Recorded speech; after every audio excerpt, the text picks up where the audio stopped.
The month of May is Mental Health Awareness Month, and about 1 in 5 adults have experienced mental illness in the last year.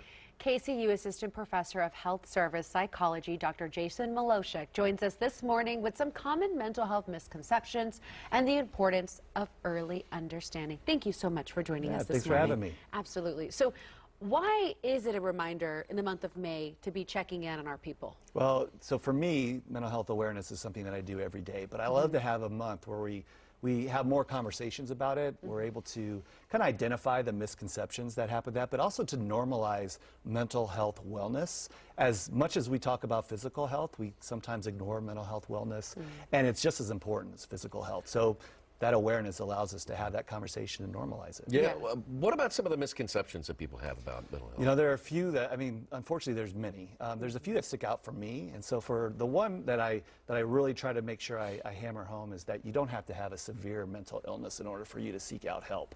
In fact, we recommend that if you start to feel a little bit of some signs of mental health, like we call it slippage, just not feeling well, irritable, maybe moody, sleep, and eating issues and things like that, we'd want you to seek out help and start to talk to somebody and find ways to kind of treat that early. The second one that I really like to talk about too, because it impacts boys and men a little bit more, is this idea that mental illness is like a weakness or a character flaw. And science has proven that that's simply just not the case. There's genetic factors, there's environmental factors, there's contextual factors that come with that.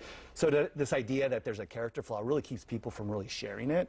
And we've kept that, putting more light on it, make sure that we kind of put the light on the dark, right? Yeah. And so we want to reduce stigma as much as possible so people get the care when they need it, at the time that they need it.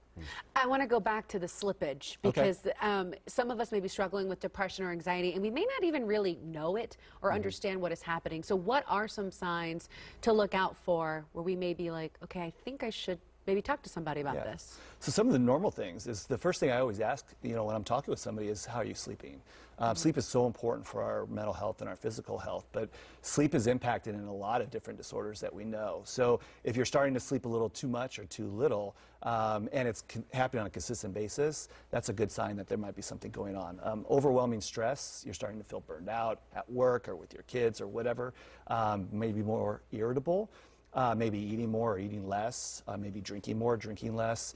These are things, or not drinking less, but drinking more. Right, or even alcohol, just drinking less water. Drinking less water. So you're starting to kind of disengage socially, isolate. Those are things where if you're starting to feel that, it's better to talk to somebody sooner better than later, because the severity can definitely get worse if it goes untreated.